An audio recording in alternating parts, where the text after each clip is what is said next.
This is the 2024 ASUS Zephyrus G14, and this is an actual retail unit that I've been using, and I like it a lot. I like it a lot. But I do want to talk to my current G14 owners, specifically the ones with 2023 and 2022 models. You guys can tell the future. You guys really can, because nothing has changed in terms of overall performance over the last few years. We're still using the 4000 series GPUs from NVIDIA. We're still using pretty similar processors, at least if you're buying AMD. The difference between 8th gen and 7th gen and 6th gen are 5 to 10% every single year. So it's not that significant. But what you're getting this year that you're not getting in previous year are really nice refinements. Now, by no means, this is not an upgrade if you have a previous G14 over the last couple of years. Keep your laptop. Don't watch this video. Enjoy it. You're not going to really benefit much. But if you're coming from an older product or a different laptop that's older, this laptop is actually really nice. Now, don't get me wrong. There's a couple of couple of steps they took backwards, but there's also some things that I like they did. First of all, it's lighter. If you're carrying this thing around all day long, the previous one was light. This is just a little bit lighter to hold. It feels better in the hand. The edges are rounder.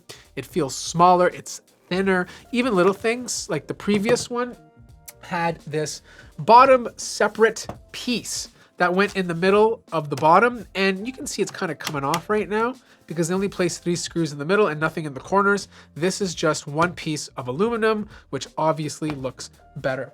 Other things to consider is that you are getting a good amount of ports. So on the right-hand side, you have a Type-C port. This is only 10 gigabits per second, but it does support DisplayPort in.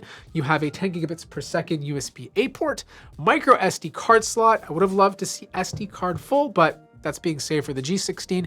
You have a brand new proprietary port. This is what the charger looks like. It's still, a fairly light charger. We're talking about a 180 watt power brick, but the actual connector looks like a mini USB port. Also, you have a USB 4.0 port. This obviously supports bandwidth of 40 gigabits per second, HDMI 2.1, another USB-A port, and of course, a combo audio jack. Now, the top of the lid is all metal. The entire laptop is pretty much all metal. And the big change, though, was basically the anime matrix display. On the previous one, I've said this before, it looked like a tacky casino. They've toned it down to a strip. Some of you prefer the old one. Personally, I think this looks better, but again, this is very, very subjective. But the star of the show, and this goes for a lot of new 14-inch gaming laptops that are coming on the market, is this display. We're talking about new generation OLED panels that just look so good. So good. It makes my eyes cry in happiness. That's how good they look, because not only are they super color accurate, the color gamut is impeccable. It just has really crispy text. And that was the previous problem with older OLED panels. They had this weird layout, and if you look close enough, you can see distortion in the text. That's no longer the case. Playing games on this and watching content on these new panels is so good. I'd prefer this over the mini LED display that are on MacBook Pros. There's a little bit of screen wobble at the top, but of course you don't have a fingerprint scanner anymore. They did remove that, but you do have Windows Hello facial recognition to log you on. What the camera looks like, from what I'm seeing, it looks actually really good. It's a 1080p camera. It has very good color in my skin. Of course, we are using studio lights, so that's obviously going to help. But you guys let me know how it looks, and more importantly, how the microphones sound. The other big update are the speakers. You now have 6 speakers in total, and they sound so good. I was comparing them to the Razer Blade 14 from last year, and these speakers are completely on a different level.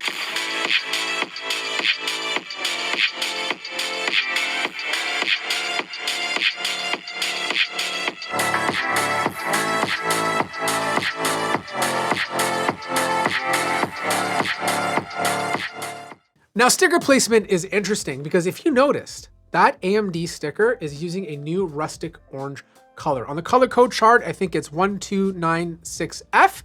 And to get that color in the sticker industry requires retooling of all the machines. This investment probably costed AMD $6 billion, but it stands out. Look at that thing compared to the NVIDIA stickers. I see the AMD sticker first, and I think it was worth every single penny. Touchpad, massive, good size. It goes right to the bottom. It is glass. I think if this laptop wanted to be perfect, put a haptic touchpad in here. That's the future for at least most Windows laptops.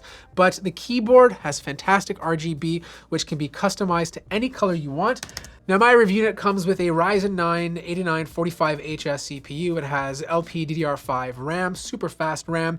You have that beautiful 14-inch 2.8K OLED display, which looks great.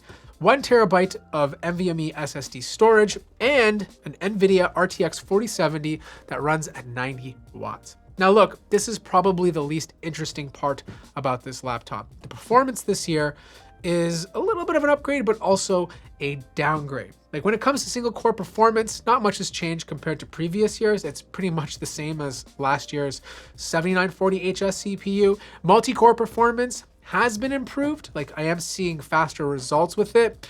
But when it comes to specific applications, it's not that much of an upgrade. Like don't get me wrong, in Photoshop, it's showing that it's faster than last year's processor, and same holds true in Premiere Pro, but that speed increase is probably more to do with the fact that the Blade 14 I tested was using 16 gigabytes of RAM, and this one is using 32 because Adobe really loves memory. But if you're looking at like simple stuff, like Mozilla Firefox, we're talking about a 2-minute difference.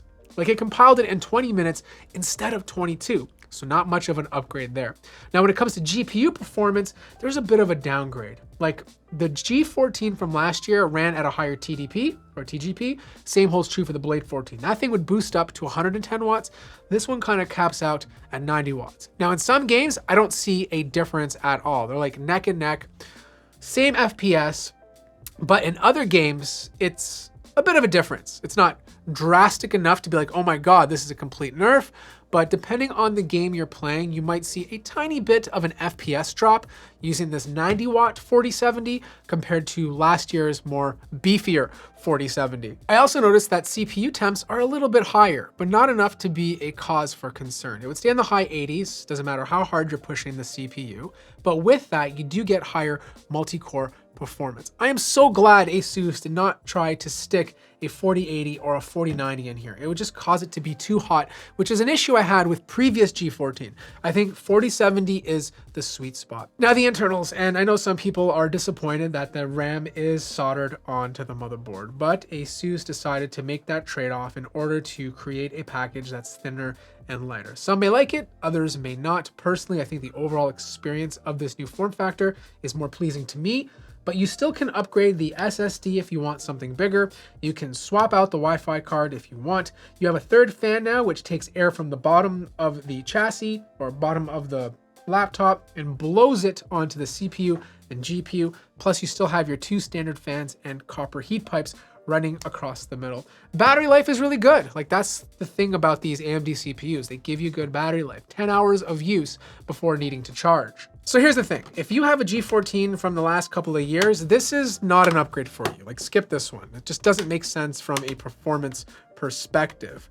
But if you're coming from an older 14-inch notebook or just want a really refined product, I'm absolutely loving this. Like I understand the GPU performance is a tiny nerf compared to last year's model, but the trade-off in having a lighter, thinner, more refined product with better speakers, a gorgeous OLED display, I feel like is worth it to me. I would definitely place this on your short list because there are a lot of good 14-inch gaming laptops this year, and I guarantee this one's gonna be at the top of the list. If you have any questions about it, let me know in the comment section down below. If you like the video, feel free to hit the like button. If you're new to the channel, subscribe, and I'll see you guys in the next one.